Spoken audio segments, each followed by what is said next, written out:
Ayun guys, nandito tayo sa Rosie Malasiki. Pipick upin natin yung binili natin na ah, Rosie Chariot. Ayan siya. Ayan. Ayun guys, yung ilalabas natin. Nag-iisa na lang? Okay, ito na lang. Kung yan ang available.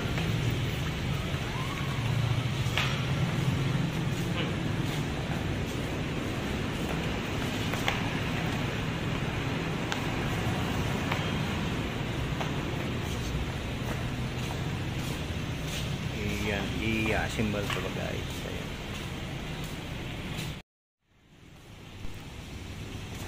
Ayan, ipapalit ko dun sa isang kulong-kulong ko or yung garong, dahil masyadong ma-maintenance kasi yung garong, ma-maintenance sa gulong, sa kadena. Itulad nito, malaki yung gulong niya, tapos marami yung maisasakay na galon, at isa pa, wala na siyang kadena, propeller na siya guys. Kaya ayan, napag-isip-isip ko na medyo makakatipid ako dito. Ayan, tingnan nyo guys dito sa kanilang bodega dito sa Malasiki, Pangasinan. Ayan, napakarami ng units guys, oh. Ayan, ang luwang. Ayan, grabe. Mayroon dyan, tapos sa taas mayroon pa. Ayan, naantayin natin, i-assemble nila yung mga parts niya dahil, ayan, pag ganitong bago kasi, ganyan lang yung forma niya, hiwa-hiwalay pa yung mga pyesa niya sa kanyang body. Ngayon ay isa-isahin nilang i-assemble mga yan para ayan, para mabuo. Ayan, antayin natin guys na mabuo. Ayan, naisipan ko kasi ito ang bilhin ko na lang dahil nakikita ko siya, kumakarga siya ng 40 plus container yung pwedeng isakay dyan. Tapos sa kasi sa kulong-kulong, halos ang naikakarga mo lang ay mga 30 lang, 35 ganyan. Tapos pag kinarga mo ng 35 ng kulong-kulong, masyado na siyang mabigat, saka sobrang ma-maintenance yung kulong-kulong kasi. Ito guys, habang nag-aantay tayo, titingin tayo ng mga ibang units nila dito. Ito, napakarami. Ayan, ang gaganda rin yung mga model ng Rosie tulad nito. Hindi ko naman kabisado yung unit na to. Ayan, napakarami guys. Ayan, ang gaganda. Ayan, tingin-tingin muna tayo.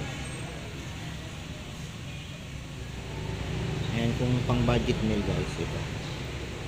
Ayan, tulad nito, nagkakahalaga ng 82,000. Ayan. Ang down payment ay 3,500. Maganda, parang T-Max ang forma niya.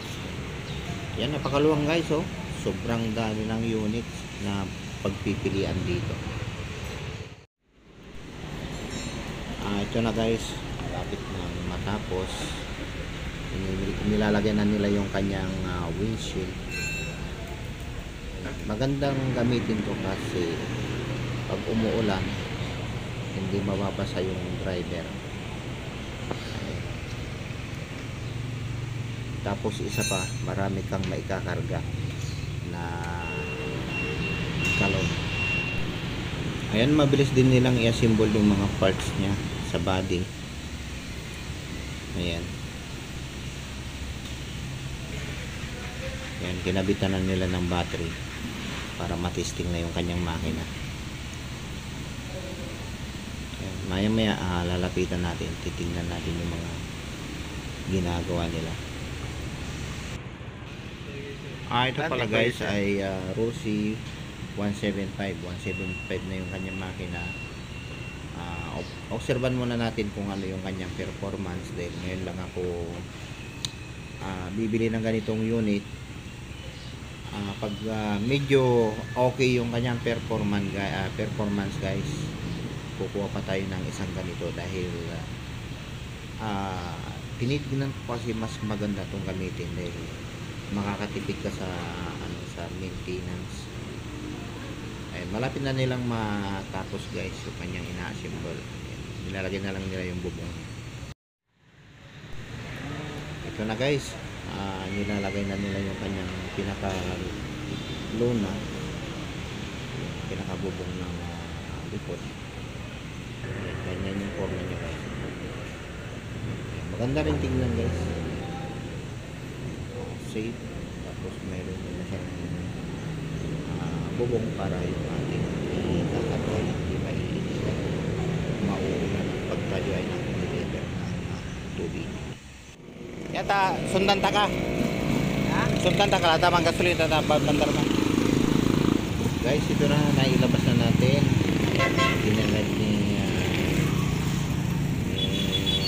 kapatid ko. Ayan, susundan natin. Ayan na guys yung unit, ang ganda ng takbo nya. Ayan. Maraming salamat guys sa panonood. Hanggang sa muli, Moto Doc.